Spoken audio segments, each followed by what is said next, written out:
प्रभू येशू ख्रिस्तावरती विश्वास ठेवत आहोत आणि आपल्या शेजाऱ्याला सांगा, तू साधारण व्यक्ती नाही, तू एक अभिषिक्त व्यक्ती आहे. कमान चार एकमेकांना बोला, तू अभिषिक्त मनुष्य आहे, तू अभिषिक्त स्त्री आहे. म्हातारा जरी झाला तरी त्याला म्हणा, तू अभिषिक्त दादा आहेस, तू अभिषिक्त आंटी आहेस, तू अभिषिक्त तरुण आहेस, तू अभिषिक्त म्हातारा आहेस. हालेलुया.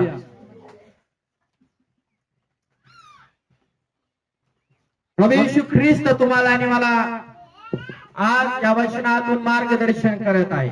म्हणा सगळेजण आमेन. मी तुम्हाला खचित खचित सांगतो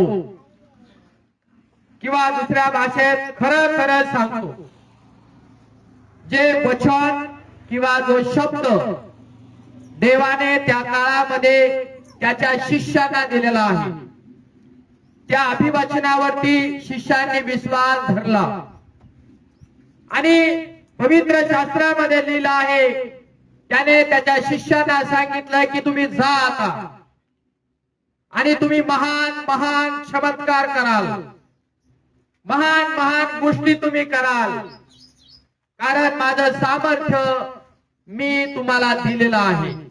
म्हणा सगळेजण आमेन. आणि मग देवाच्या वचनामध्ये तुम्ही आम्ही पाहतो की शिष्याने आपल्या अधिकाराचा उपयोग केलेला आहे. मला सगळेजण आमेन. काय केला? उपयोग केला.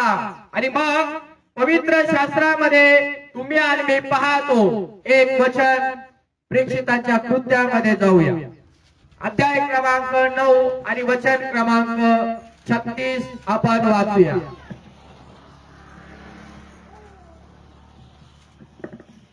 याकोबमध्ये तबिता उर्फ दुर्कस या नावाची कोणी एक शिष्य होती. ती सत्कृत्ये व दान धर्म करण्यात तत्पर असे. काय नाव आहे तिचं? तबिथा.